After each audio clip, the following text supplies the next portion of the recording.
Om Shanti. Good morning. साकार मुरली 12 अप्रैल 2024।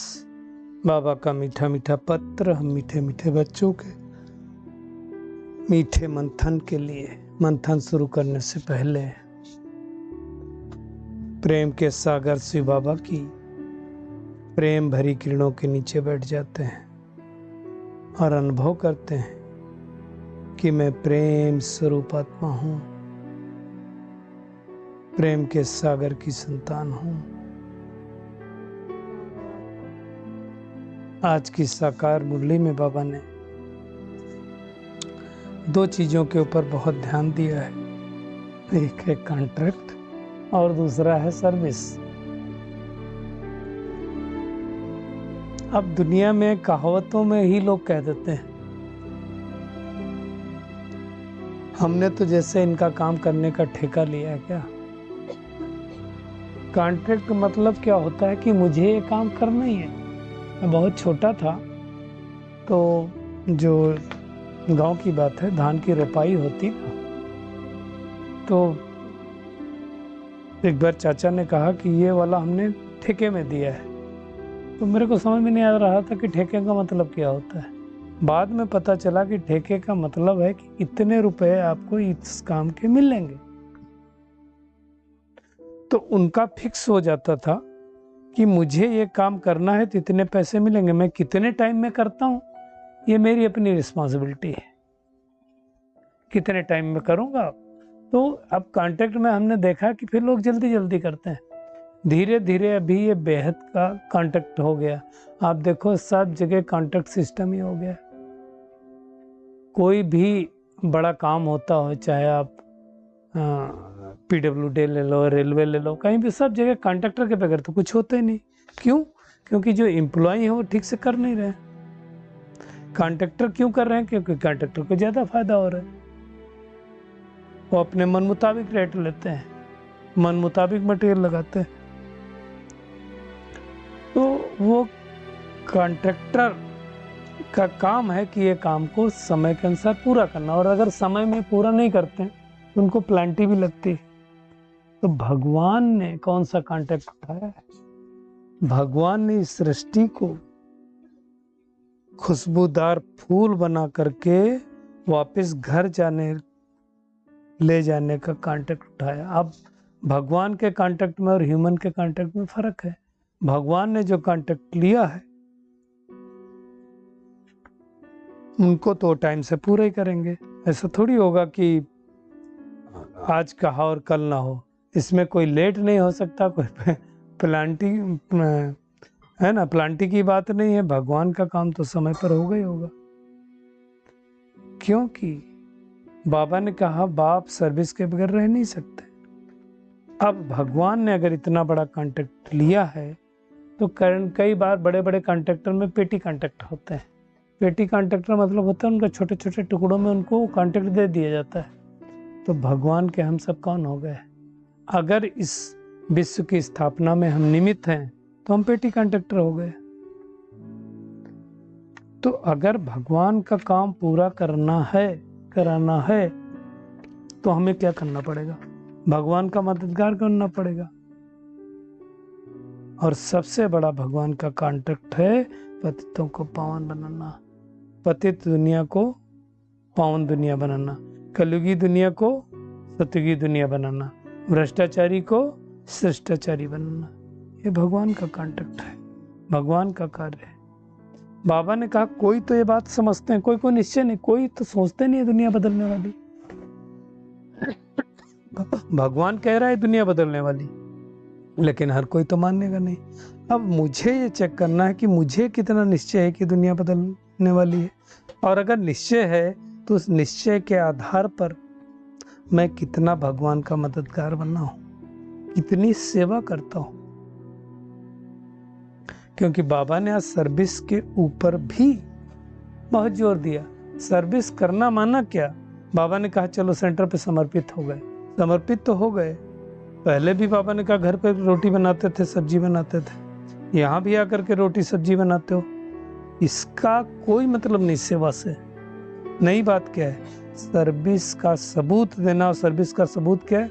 हमने कितनों को बाबा का रास्ता बताया, कितनों को बाबा से मिलन कराया, कितनों को बाबा का बच्चा बनाया, कितनों को आप समान बनाया, कितनों को वारिस क्वालिटी बनाया। ये बड़ी बात है ना। हर कोई सर्विस नहीं कर सकता, हर कोई सर्विस का सबूत नहीं दे सकता। खुद में निश्चय नहीं तो सर्विस क्या करेंगे? भगवान ने कहा और अगर बच्चे ने माना तो ऐसे बच्चे को तो बाप क्या करेगा? खींच होगी ना बाप की, कशिश होगी। आप दुनिया में भी देखो, जो बच्चे बहुत अच्छी सेवा करते हैं, वफादार होते हैं, माँ बाप के फरमानबरदार होते हैं, बाप के बताए गए रास्ते पर चलते हैं, उनकी बातें, उनको वो माँ बाप बहुत प्यार करते हैं।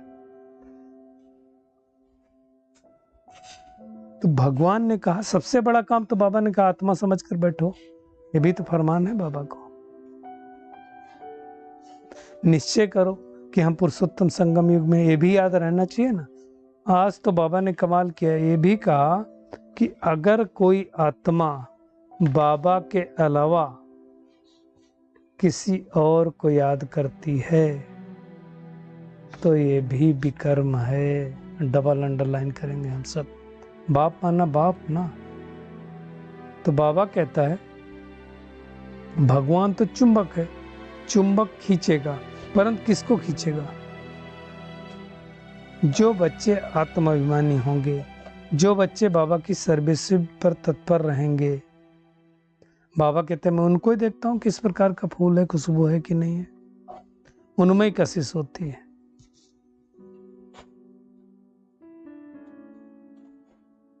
बाबा ने कहा जो अच्छे बच्चे ना, उनका ऑक्यूपेशन भी लिखकर भेजना चाहिए।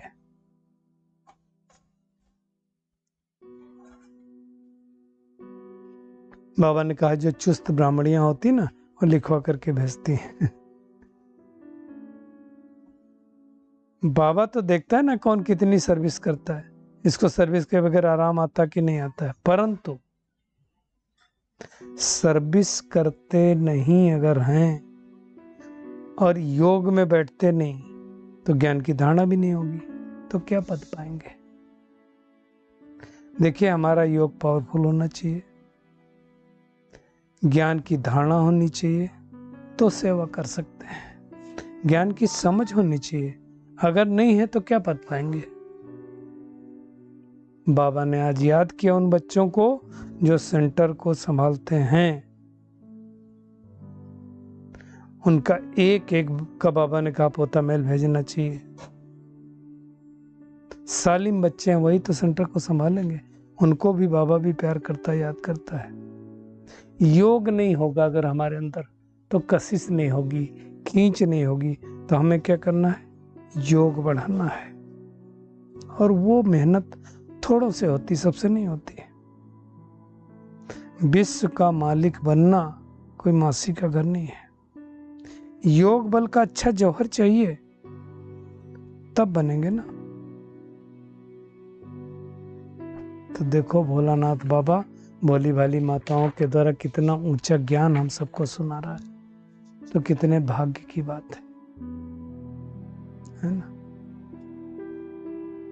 कई बच्चे फिर बाबा कहता पोता में लगते हैं, लेकिन लिख करके 15-20 रोज के बाद फिर लिखना छोड़ देते हैं, है ना। बाबा कहता है पोता मेल सदैव वही रखेंगे जो ऊंच पद पाने वाले होंगे। चेक करें मैं ऊंच पद पाने वाला हूं कि नहीं, खुद की चेकिंग। तो बाबा कहता है तुम बच्चों को छीछी आदतें छोड़ देनी चाहिए, नहीं तो क्या पद मिलेगा। मेहनत करनी, छीछी आदतें मतलब क्या है? कमी कमजोरियों को छोड़ देना है, विकारों को छोड़ देना, देह अभिमान को छोड़ देना। सबसे बड़ी कमी कमजोरी देह अभिमान, काम, क्रोध, लोभ, मोह, अहंकार, यही तो कमी, इनको ही तो छोड़ना है। मासूक भी गुण देख करके आशिक होंगे ना। और आशिक किस पे होंगे? जो सर्विस करते होंगे। अब सोचो, भगवान परम धाम छोड़ करके यहाँ आया, यही भगवान के आशीर्वाद है कि भगवान शांति धाम छोड़ करके पतित दुनिया में, पतित शरीर में आए। नहीं तो हमको इस सृष्टि के आदि मध्य अंत का ज्ञान कौन सुनाता? हमको तो कुछ पता ही नहीं था। हम भी सोचते थे भगवान सर्वव्यापी, हम भी सोचते थे स्वर्ग कहीं ऊपर होगा। तो ये तो बात बाबा ने आकर के बताई ना। तो हम कितने भाग्यवान हैं जो भगवान को हमने जाना, पहचाना और माना। अब क्या करना है? हमें दैवी गुण यही धारण करने हैं, सत्युग में नहीं। दैवी गुण यहाँ धारण करेंगे तो देवता बनेंगे। बाबा ने कहा अगर क्रोध होगा, आसुरी गुण वाले अवगुण होंगे तो ऊंच पद पा नहीं सकेंगे। सतयुग में कोई रावण नहीं होता, वहां कोई भूत नहीं होता। रावण नहीं तो भूत खाएगा। और इन भूतों को निकालने का एक ही उपाय है, बाबा की याद, याद और सिर्फ याद। तो हमारी दिल होनी चाहिए कि कैसे हम औरों को आप समान बनाएं, कैसे अनेक आत्माओं को परमात्मा का ज्ञान दें। बाबा शुरू में जब ब्राह्मणियां लेके जाती तो पूछते थे कितने बच्चे हैं? कई लोग कहते थे 5 तो अपने हैं, 1 तो शिव बाबा है। तो शिव बाबा अपना नहीं है क्या? बाबा कहता है सच्ची दिल पर साहेबराजी, कहने के लिए नहीं कि शिव बाबा मेरा बच्चा है। अगर शिव बाबा मेरा बच्चा है तो उसके हिसाब से फिर हमें पुरुषार्थ भी करना है। बाबा हर एक की अवस्था को देखते हैं कि सच सच वारिस बनाया है या बनाने का ख्याल ही रहता है ना। तो ये सारी बातें बाबा समझाता है। बाबा कहता है माला 8 की भी होती है, 108 की होती है। जो 8 में आने वाले होंगे तो जरूर अच्छा पुरुषार्थ करेंगे। चलो हम करें 8, 108, 16,108, 9 लाख। अब कम से कम इतना लक्ष्य तो रखो कि हम पहले जन्म में तो आए, उतनी तो मेहनत करो, है ना। तो हमें क्या करना है? भगवान को जितना याद करेंगे उतना विकर्म नष्ट होंगे। आज तो बाबा ने कह दिया ना, बाबा के अलावा किसी को दूसरे को याद करना भी विकर्म है। तो सोचो हम सारा दिन में कितने विकर्म करते हैं, है ना। और विकर्म करते रहेंगे तो फिर हमारे सुकर्म कब बनेंगे? तो ये चेक करना है। बाबा ने कहा संपूर्ण खुशी तब रहेगी जब कर्मातीत अवस्था को प्राप्त करेंगे। तो आज का टेक होम क्या है? आज का होमवर्क यही है कि हमें क्या करना है। बाबा ने जो कांटेक्ट उठाया है वो कांटेक्ट हम सबको उठा करके आप समान बनाने की सेवा करना है। रोज अपना पोता मेल देखना है कि मीठे बाबा को हम कितनी देर याद करते हैं। गुप्त पुरुषार्थ करना है। सो करने के लिए पोता मेल नहीं रखना है, सच में करना है, दिखावा नहीं करना है। और भगवान जो सुनाता है ना, उसको अच्छी तरह से सुन के उस पर विचार सागर मंथन करना है। सर्विस अगर करते हैं तो सबूत देना है, सुना अनसुना नहीं करना है। वैसे बताएं, अगर कोई सच में सर्विस करता है छिपा नहीं रह सकता है। आज का बाबा का वरदान है। जैसे एक भाई ने कहा था बाबा से कि बाबा मैं तो बहुत सेवा करता हूँ, लेकिन दीदी को मेरी इम्पोर्टेंस नहीं पता है, इनको पहचान ही नहीं। बाबा ने कहा हीरा अगर कीचड़ में भी पड़ा हो तो भी अपनी चमक जरूर बिखेरेगा। जिसके अंदर जो गुण है वो तो दिखाई देंगे। आज का बाबा का वरदान है वैराग्य वृत्ति द्वारा इस अशांत संसार से लगाव मुक्त रहने वाले सच्चे राज ऋषि भव। राज ऋषि मतलब एक तरफ राजा, किसके राजा? अपनी कर्मेंद्रियों के राजा। दूसरी तरफ ऋषि मतलब पूरा वैराग्य वृत्ति। तो राज्य है, राज्य होते हुए बेहद की वैराग्य वृत्ति जो राजा जनक के लिए दिखाया गया। देह और देह की पुरानी दुनिया में जरा भी लगाव ना हो, क्योंकि ये पुरानी दुनिया असार संसार है, जाने वाली है, इसमें कोई सार नहीं है। असार संसार में ब्राह्मणों का श्रेष्ठ संसार मिल गया, इसलिए संसार से बेहद का वैराग्य आ गया, अर्थात कोई भी लगाव नहीं। चेक करें कि हमारा कोई लगाव तो नहीं है। जब किसी के हम लगाव में, झुकाव में, प्रभाव में, टकराव में ना आए, तब कहेंगे राजऋषि या तपस्वी। नहीं तो लगाव होगा तो बुद्धि उधर खींचेगी, झुकाव होगा तो भी बुद्धि उधर खींचेगी, टकराव होगा तो भी बुद्धि उधर जाती है। इसी से आप जरा भी देखो, लड़ाई झगड़ा होता तो भी बुद्धि उधर जाती है। प्रभाव में होंगे तो उसी की विशेषता करते रहेंगे। तो ये सारी बातों का हमें ध्यान देना, न लगाव में आना, न झुकाव में आना, न प्रभाव में आना, न टकराव में आना। दो लोगों को हम ज़्यादा याद करते हैं, या तो जिससे लगाव होता है उसको ज़्यादा याद करते हैं, या तो जिससे झगड़ा होता है उसको ज़्यादा याद करते हैं। हमें दोनों में से किसी को भी नहीं याद करना है ना? क्योंकि किसी आत्मा को इस समय याद करेंगे तो उसके गुण आएंगे, इसलिए हमें परमात्मा को छोड़ के किसी को याद ही नहीं करना है। आज का स्लोगन है, युक्ति युक्त बोल वो हैं जो मधुर और शुभ भावना संपन्न हो, है ना? मधुरता संपन्न हो और शुभ भावना वाले होने चाहिए। शुक्रिया मीठे प्यारे बाप दादा, शुक्रिया आप सभी का इस मीठे मंथन के लिए। ओम शांति।